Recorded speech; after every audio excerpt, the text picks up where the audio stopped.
뭐야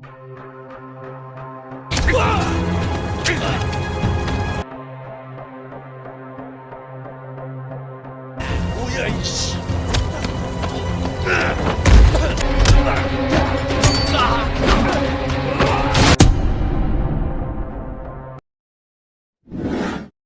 Halo semuanya, kembali lagi bersama saya, Steve. Jadi di video ini saya bakal merangkum film dari Korea Utara, yang berkisah dari kejadian nyata,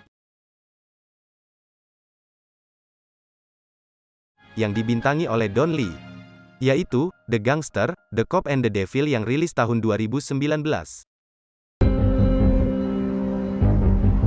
Diawali dengan memperlihatkan tokoh utama pertama kita, seorang pria yang hobi membunuh secara acak dan tanpa pola atau tujuan tertentu, di mana dia sedang mengelilingi kota untuk mencari korban atau mangsa, dan saat sudah mendapatkannya, si pria yang memiliki kecenderungan psikopat atau kita panggil saja si iblis pun menabrakkan mobil kepada korbannya, sehingga saat korbannya keluar, si iblis pun langsung menikamnya dengan menggunakan pisau dan meninggalkannya begitu saja hanya untuk kepuasan semata. 아니 딴소리 하지 말아요. 진짜 제대로 했네. Dan inilah gangster polisi iblis.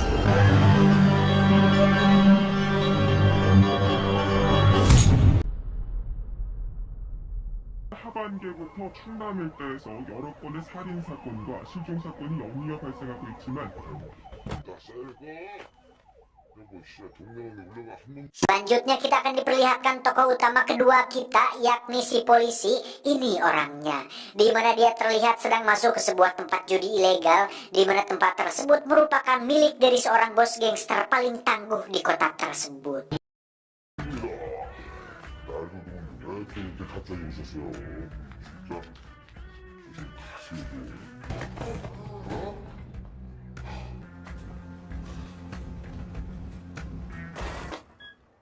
(18번에) 모시겠습니다.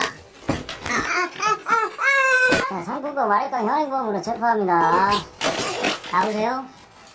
Dan inilah tokoh utama ketiga kita, yakni si bos gangster yang lagi-lagi diperankan oleh Ma Dong-suk atau Don Lee, mamang-mamang Korea bertubuh besar idola kita semua, di mana tubuhnya dipenuhi dengan tato dan sedang memukul samsak yang isinya ternyata adalah seorang pria yang merupakan antek-antek dari kelompok gangster saingannya. 잘 싸서 돌려보내.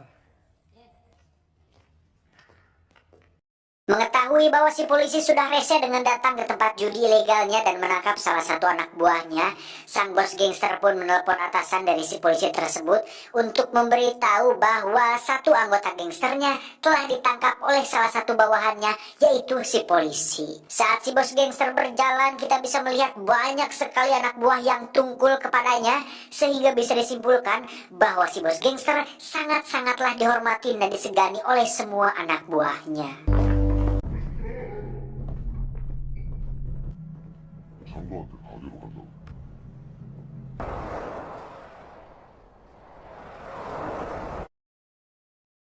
Kembali ke si polisi yang sedang membawa salah satu anak buah si bos gangster, di mana dia tiba-tiba mendapat telepon dari salah satu rekannya bahwa ada sebuah pembunuhan yang terjadi semalam, untuk kemudian dia langsung datang ke TKP, dan ternyata itu adalah pembunuhan yang terjadi di adegan awal tadi, alias ulah dari si iblis yang hobi membunuh. Walaupun agak sedikit sembrono dan agak sedikit barbar, si polisi ini memiliki otak yang cerdas dan jiwa pantang menyerah, di mana dia mampu melihat petunjuk sekecil apapun, dan itu bisa dilihat saat dirinya berasumsi bahwa mobil korban telah ditabrak dari belakang oleh si pelaku pembunuhan ini. 설마 이것 때문에 죽인 건 아니겠지? 차라리 그랬으면 좋겠다. 우발적으로다가.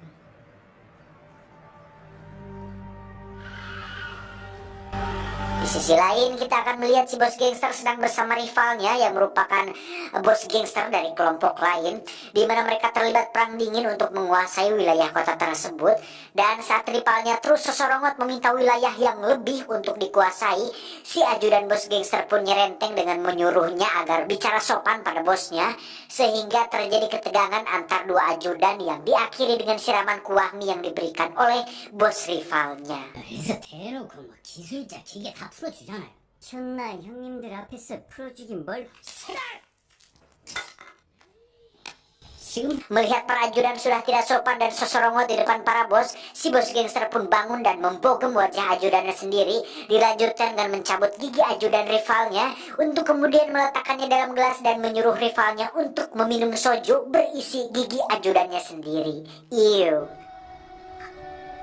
마시네. Sepulangnya dari sana, si bos gangster pun menyuruh ajudannya untuk naik mobil lain karena dia sedang ingin nyetir sendirian. Yang mana saat dalam perjalanan mobilnya tiba-tiba ditabrak dari belakang, yang Anda pasti sudah bisa menebak siapa itu. Ya, ini adalah pertama kalinya psikopat bertemu dengan seorang bos gangster berbahaya. Sama-sama penjahat tapi beda kelas, di mana si iblis dengan cepat menikam bos gangster menggunakan pisau, sehingga terjadi sebuah perkelahian yang mana si iblis cukup terkejut dengan korbannya kali ini yang mampu bertahan dan menyerang balik.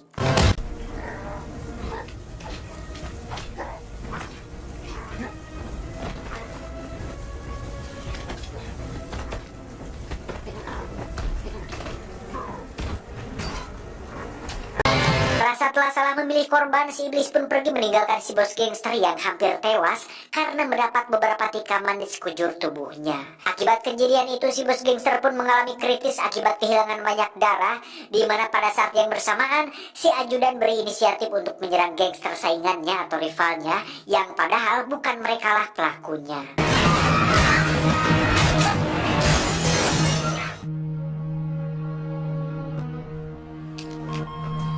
Bersamaan dengan sadarnya si bos gangster, kita akan melihat si iblis tengah mengobati lukanya akibat terkena satu tusukan pada bagian dada kiri, yang mana si iblis ternyata tidak kapok meski sudah salah memilih korban, dan justru dia malah melakukan pembunuhan lagi kepada salah satu warga yang ditemuinya. Emang iblis nih orang.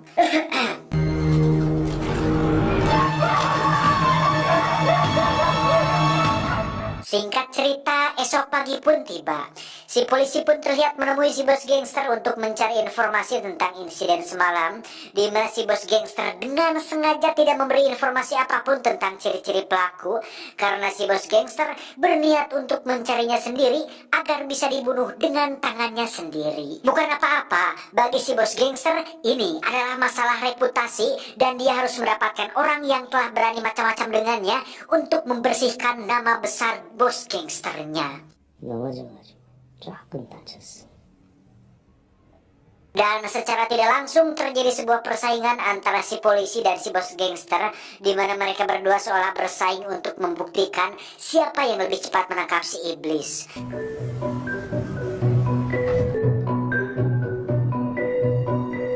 Saat memeriksa mobil milik si bos gangster, si polisi pun melihat goresan di belakang mobilnya, sehingga dia semakin yakin bahwa orang yang telah menyerangnya adalah si iblis, sang pembunuh berantai yang sudah meresahkan masyarakat selama ini.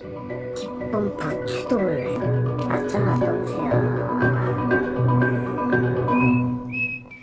Si bos gangster sendiri menyewa seorang ahli sketsa untuk melukis wajah si pelaku berdasarkan ciri-ciri yang dia sebutkan yang dia ingat malam itu.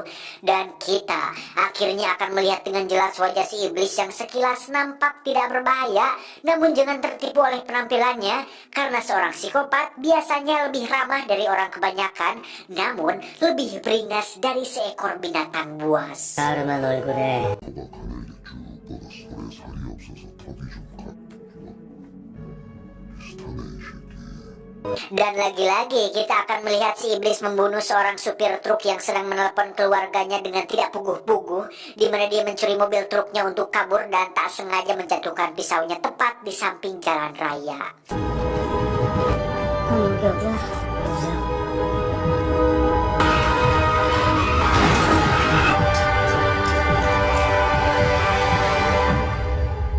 Di sisi lain terlihat si ajudan bersama para investor sedang melihat proyek gedung yang sedang dibangun oleh si bos gangster, yang mana akibat insiden kemarin sebagian para investor mundur dari proyek tersebut akibat reputasi si bos gangster yang dinilai negatif. 소리 좀 그만하고 건물 날 샜다고 소문 팔았는데. Setelah dilakukan penyelidikan, si ajudan pun berhasil mendapatkan mobil yang si iblis gunakan untuk memangsa korbannya, dan saat ini sudah disimpan dengan aman di markas mereka. Tak hanya itu, si ajudan pun menemukan sebilah pisau yang si iblis gunakan untuk membunuh, di mana pada pisau tersebut terdapat banyak sekali darah dan DNA para korban yang bisa mengarahkan mereka pada si iblis. 이거 잘 가지고 있어봐. 네. Namun karena tidak memiliki ahli forensik dan keterbatasan dalam mencari data, si bos gangster pun mengambil langkah berani dengan menjalin kerjasama dengan si polisi, di mana mereka berdua sepakat untuk saling membantu satu sama lain dalam misi menangkap si iblis. Si polisi akan mengerahkan ahli forensik dan data digital, sedangkan si bos gangster akan memberikan fasilitas dan sumber daya manusia, sehingga mereka berdua sekarang berada di pihak yang sama. 쓰고 진행비도 내가 돼. 서로 도울 일 있으면 돕고. 사람 악마를 잡는다. 씨발 재밌네. Namun tetap ada persaingan di antara mereka berdua, yang mana si polisi dan si gangster sepakat untuk bersaing siapa yang lebih cepat menangkap si iblis, maka dia berhak untuk melakukan apapun kepada si iblis tersebut. 먼저 잡는 사람이 갖는 거지.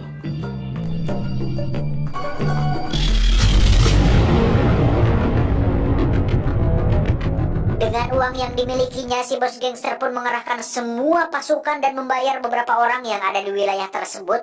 Sedangkan si polisi bersama rekannya terlihat sedang memeriksa petunjuk pada mobil milik si iblis yang disimpan di markas si bos gangster. Seperti kita tahu, si bos gangster memiliki barang bukti kejahatan yang lain yang dimilikinya, yakni sebuah pisau yang digunakan si iblis tadi, di mana si bos gangster diam-diam menyuruh anak buahnya untuk memanfaatkan barang bukti tersebut untuk membunuh saingannya, sehingga kematian beliau dianggap sebagai suatu pembunuhan berantai yang dilakukan oleh si iblis. Cerdas juga.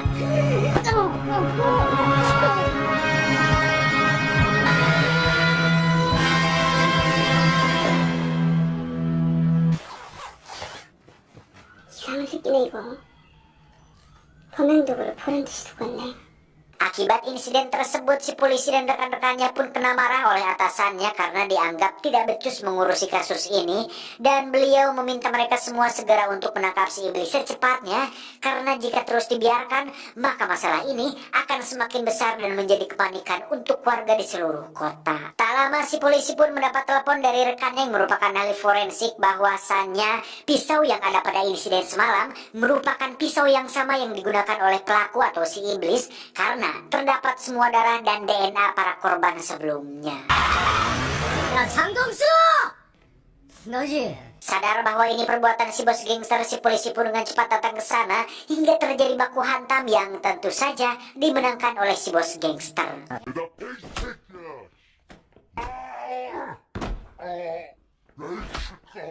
Karena masih membutuhkan bantuan dan sumber daya si gangster, si polisi pun tak bisa berbuat apa-apa dan memilih untuk fokus pada pencarian si iblis ketimbang mengurusi masalah kematian ketua gangster semalam. 이거 다 해결하고 나면은 내가 따로 수사할 거야. 홍진호 씨의 사건 현장에서 발견된 칼에서 오서 발생한 살인사건 피해자들의 뒤에 저건 내가 한 게 아닌데. Singkat cerita, malam pun tiba. Si bos gangster bersama anak buah terlihat sedang menghadiri upacara kematian ketua gangster saingannya, yang mana saat mereka sedang duduk istirahat, tak diduga si iblis diam-diam nimbrung di antara mereka semua, untuk kemudian si iblis menghampiri ajudan mendiang si ketua saingannya dan memberikan sebuah kertas yang isinya bertuliskan, "Seseorang telah menggunakan pisauku untuk membunuh bosmu." Alhasil, si ajudan musuh ini pun terprovokasi yang membuatnya berniat untuk membalas dendam kepada si bos gangster. Si iblis sendiri masih saja tetap membunuh orang secara acak, di mana dia menggunakan cara yang sama atau metode yang sama, yaitu menabrakkan mobilnya ke mobil korban. Dan sampai sini masih belum diketahui apa motif si iblis melakukan ini semua. Beralih ke si polisi dan bos gangster yang sedang memeriksa mobil untuk mencari petunjuk lain, di mana mereka berdua tiba-tiba dikejutkan dengan kemunculan pasukan kelompok musuh yang dipimpin oleh si ajudan tadi, yang mana si polisi dan bos gangster bekerja sama untuk mengalahkan mereka semua.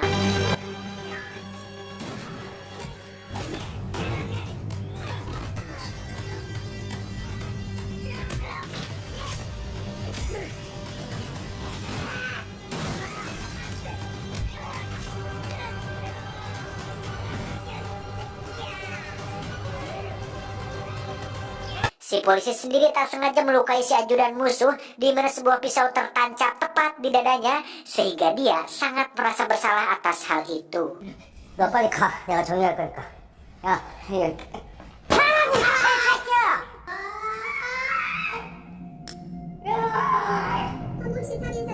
Dan sebagai rekan yang berada di pihak yang sama, bos gangster pun akan mengatasi dan menutupi hal ini sehingga si polisi bisa tetap fokus untuk mencari keberadaan si iblis.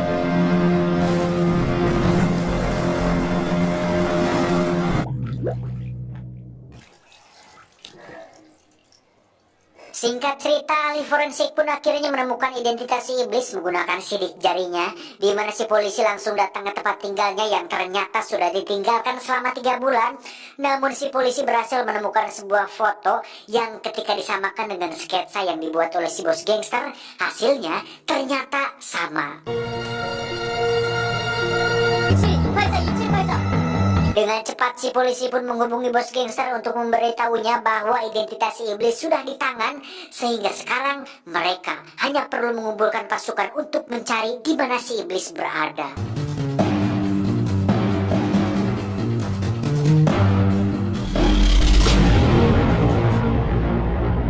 Setelah berkumpul untuk menentukan dan mempersempit lokasi pencarian, si polisi dan si bos gangster pun terlihat berjalan bersama, di mana adegan ini sangat keren sekali karena ini adalah pertama kalinya kepolisian dan kelompok gangster bekerja sama untuk menangkap penjahat yang lebih jahat dari si bos gangster itu sendiri.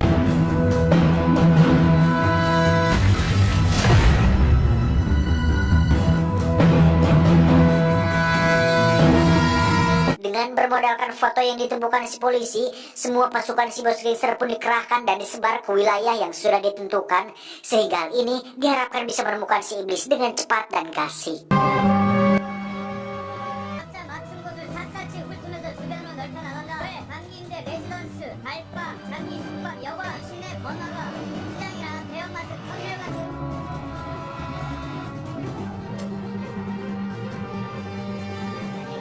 Singkat cerita, ketika si bos gangster sedang berada di luar, di situ ada seorang OSIS wanita yang sedang menunggu bus Kopaja untuk pulang sekolah. Yang mana saat bos gangster melihat si OSIS kehujanan, beliau pun dengan baik hati memberikan payungnya agar si OSIS tidak basah dan seragamnya tidak nyet. 누나 어딨어? 야이씨 깡패야. 아저씨가 더 깡패 같으신데요? Tak lama saat bus datang, si OSIS pun naik ke dalam bus dan Anda akan terkejut ketika melihat si iblis sedang duduk manis di salah satu kursi penumpang bus tersebut. 어떻게 안주 쳐주세요. 아이씨 이거 추해 뭐 기름이 떠 있어. Benar saja, saat malam hari ketika mereka semua sedang makan dan istirahat bersama, muncullah sebuah berita tentang tewasnya seorang OSIS, di mana payung yang dia gunakan sama persis dengan payung yang diberikan oleh si bos gangster. Sehingga bisa disimpulkan bahwa si iblis berada tidak jauh dari sana untuk kemudian mereka langsung melakukan pencarian saat itu juga. 아나 피해라! 32번 버스로 내려갈게. 여기 중앙원역 비서만 뒤지지 말고 인천 내려가 서울인가? Setelah mencari ke setiap penginapan, akhirnya si ajudan berhasil menemukan motel tempat si iblis menginap, di mana saat kemunculannya si polisi langsung mengejarnya menggunakan mobil, disusul dengan si bos gangster yang pada akhirnya terlibat tabrakan tiga mobil yang membuat si iblis berhasil lolos.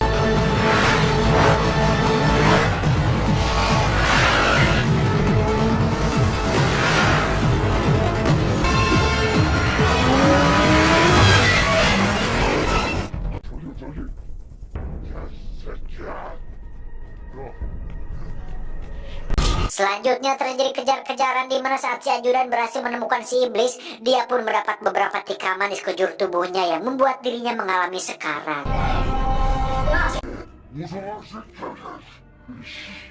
Meski si ajudan adalah anak buah kesayangannya, beliau pun terpaksa meninggalkannya demi menangkap si iblis, di mana si bos gangster akhirnya sampai di tempat karaoke dan ketika memiliki feeling kuat bahwa si iblis bersembunyi di toilet, si bos gangster pun langsung mendobraknya yang membuat si iblis tertindih. Mamam.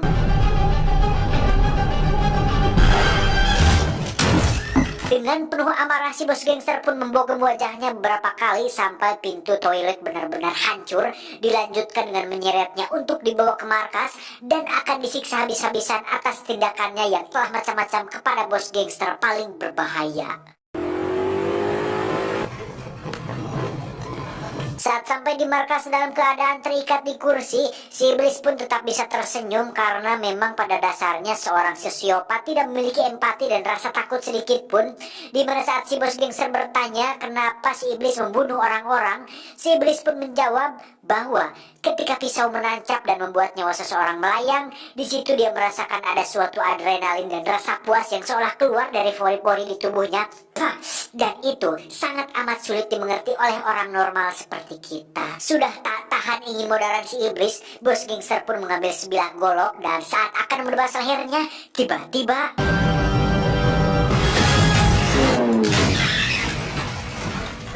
ya, muncullah si polisi yang berhasil mencegah tindakannya, di mana si bos gangster pingsan akibat hal itu dan si iblis sendiri berhasil ditangkap untuk diadili secara hukum dan undang-undang yang berlaku.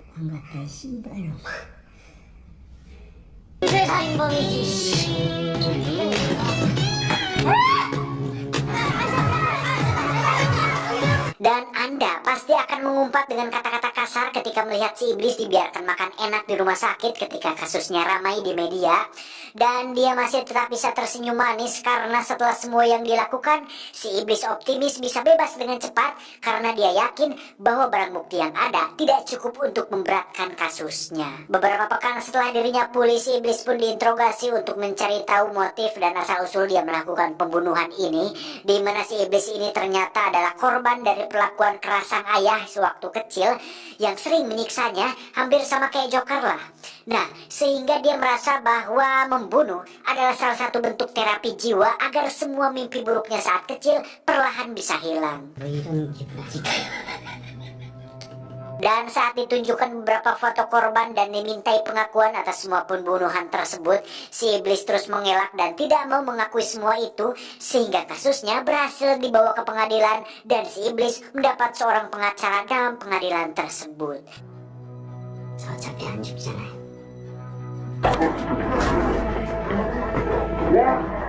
Dalam persidangan itu, si iblis pun beralibi dengan sangat baik dan sempurna, sehingga semua bukti yang mengarah padanya seolah tidak cukup untuk memberatkan tuduhannya. Ditambah pengacara yang membelanya pun sama-sama goblok karena telah membela klien yang jelas-jelas merupakan seorang manusia jahanam.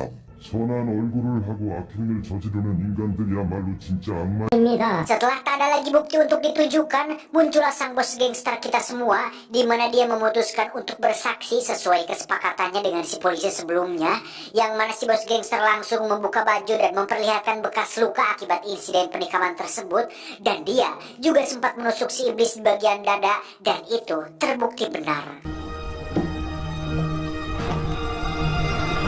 Hanya itu, si bos gangster menunjukkan sebuah kertas yang ditulis oleh si iblis sendiri, dan itu bisa menjadi bukti lain yang memberatkan kasusnya. Alhasil, si iblis pun dijatuhi hukuman mati, sedangkan si bos gangster bersama pasukannya pun terkena hukuman beberapa tahun akibat tempat judi ilegal yang mereka jalankan.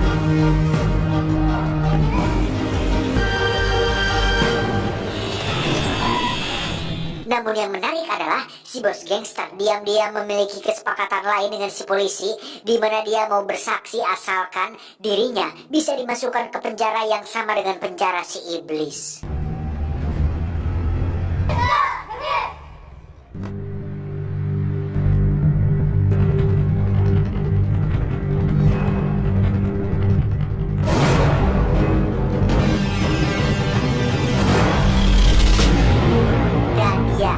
Setelah semua tindakan keji yang dilakukan si iblis, kini saatnya dia akan merasakan penderitaan seumur hidup tatkala dia telah berani macam-macam dengan seorang bos gangster, di mana si iblis akan mendapatkan siksaan yang paling menyakitkan yang akan didapatkannya selama di penjara ini.